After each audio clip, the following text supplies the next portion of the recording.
Beritakanlah firman, siap sedialah baik atau tidak baik waktunya. Shalom, puji Tuhan, oleh kemurahan Tuhan kita boleh berjumpa lagi dalam renungan harian di hari ini.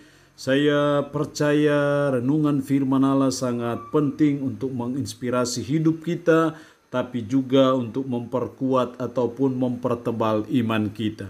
Mengawalinya mari kita berdoa.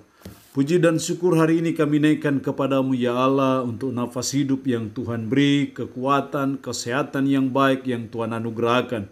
Dan kami bersyukur Engkau berikan kami waktu dan kesempatan kembali untuk kami akan mendengarkan sebagian dari firman-Mu. Roh-Mu yang kudus, tolonglah kami, urapilah dan berkatilah kami dengan firman-Mu di hari ini. Dalam nama Tuhan Yesus Kristus kami berdoa. Amin. Nats firman Allah yang menjadi perenungan kita bersama di hari ini saya ambil dari 1 Korintus pasal 1 ayat 18 sampai dengan ayatnya yang ke-31. Secara khusus saya akan baca ayatnya yang ke-24. Demikian firman-Nya.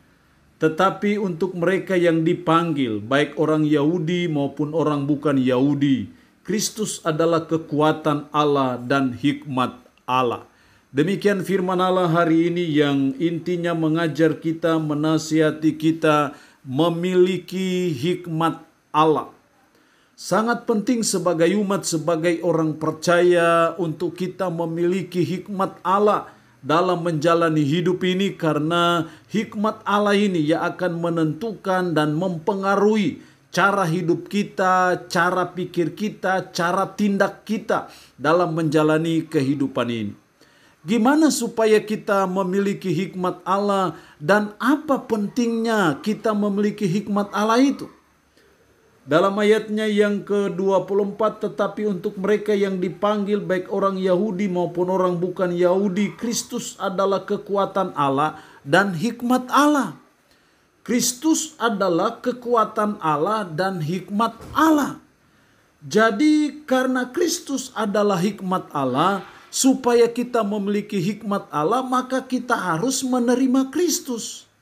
Saudara dan saya menerima Kristus atau percaya kepada Yesus Kristus, maka saudara dan saya akan memperoleh hikmat Allah karena Kristus adalah hikmat Allah.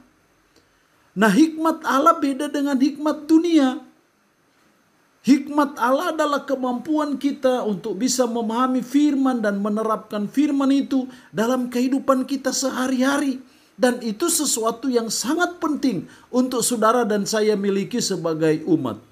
Lalu pertanyaannya adalah apa pentingnya memiliki hikmat Allah itu?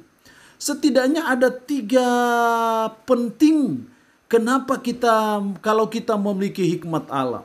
Yang pertama, dalam ayat 18 sampai 23, sebab pemberitaan tentang salib memang adalah kebodohan bagi mereka yang akan binasa. Tapi bagi kita yang diselamatkan, pemberitaan itu adalah kekuatan Allah. Pemberitaan itu adalah kekuatan Allah.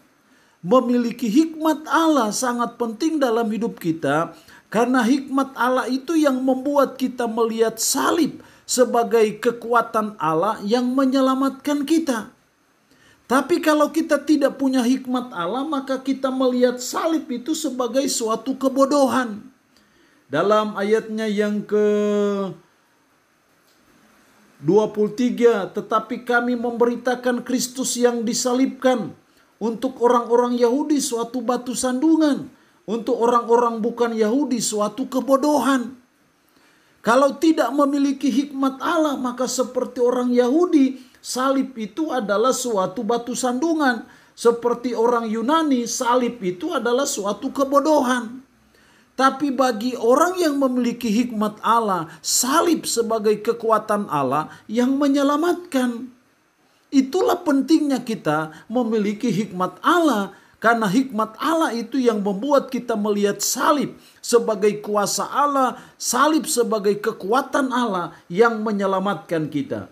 Makanya dalam ayat 21, orang oleh karena dunia dalam hikmat Allah tidak mengenal Allah oleh hikmatnya, maka Allah berkenan menyelamatkan mereka yang percaya oleh kebodohan pemberitaan Injil. Itulah pentingnya memiliki hikmat Allah. Yang kedua, pentingnya memiliki hikmat Allah ayat 25 sampai 28. Sebab yang bodoh dari Allah lebih besar hikmatnya daripada manusia, dan yang lemah dari Allah lebih kuat daripada manusia. Ayat 27, tetapi apa yang bodoh bagi dunia dipilih Allah untuk memalukan orang-orang yang berhikmat, dan apa yang lemah bagi dunia dipilih Allah untuk memalukan apa yang kuat.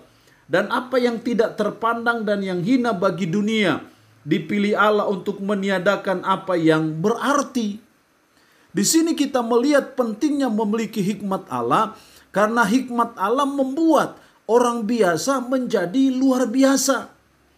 Yang tadinya bodoh bagi dunia, tapi justru dipilih Allah untuk memalukan orang-orang yang dianggap berhikmat menurut dunia. Apa yang tidak terpandang hina bagi dunia dipilih Allah. Bahkan apa yang tidak berarti dipilih Allah untuk meniadakan apa yang berarti. Itu menunjukkan bahwa hikmat Allah membuat orang biasa menjadi luar biasa. Kenapa kita jadi luar biasa? Karena hikmat Allah itu. Itulah pentingnya saudara dan saya memiliki hikmat Allah, karena hikmat Allah membuat orang biasa menjadi luar biasa. Yang ketiga, pentingnya hikmat Allah ayat 29 sampai 31. Supaya jangan ada seorang manusia pun yang memegahkan diri di hadapan Allah. Ayat 31, karena itu seperti ada tertulis, barang siapa yang bermegah, hendaklah ia bermegah di dalam Tuhan. Hal yang ketiga pentingnya memiliki hikmat Allah adalah hikmat Allah membuat kita bermegah di dalam Tuhan. Bukan membuat kita sombong atau memegahkan diri di hadapan Tuhan. Tapi justru hikmat Allah itu yang membuat kita bermegah di dalam Tuhan. Tidak menyombongkan diri kita, tidak menyombongkan kemampuan kita, tidak menyombongkan kehebatan kita. Tapi hikmat Allah membuat kita menjadi orang yang rendah hati, sehingga kita hanya bermegah di dalam Tuhan saja. Allah yang punya firman ini memberkati kita dengan firman-Nya di hari ini. Amin. Mari kita berdoa. Puji syukur untuk kebenaran firman-Mu hari ini, yang mengajar kami, menasihati kami memiliki hikmat Allah. Ketika kami memiliki Kristus, percaya beriman kepada Kristus, kami memperoleh hikmat Allah karena Kristus adalah hikmat Allah. Ketika kami memiliki hikmat Allah sangat penting, karena hikmat Allah yang membuat salib sebagai kekuatan Allah yang menyelamatkan, bukan sebagai kebodohan. Hikmat Allah yang membuat orang biasa menjadi luar biasa. Hikmat Allah yang membuat kami bermegah di dalam Tuhan dan bukan bermegah di dalam diri kami. Tanamkan dan meteraikan firman dalam hati dan pikiran kami. Roh-Mu yang kudus sanggupkan kami untuk kami bisa menjalani hidup ini sesuai dan berpadanan dengan firman-Mu. Hamba mohon berkat-Mu bagi umat-Mu yang boleh mendengarkan renungan harian di hari ini. Yang sakit dalam nama Yesus, Tuhan jamah, Tuhan sembuhkan dari sakit penyakit yang diderita. Terpuji-pujilah nama-Mu Tuhan. Dalam nama Tuhan Yesus Kristus kami berdoa. Amin. Shalom. Tuhan Yesus memberkati kita semua.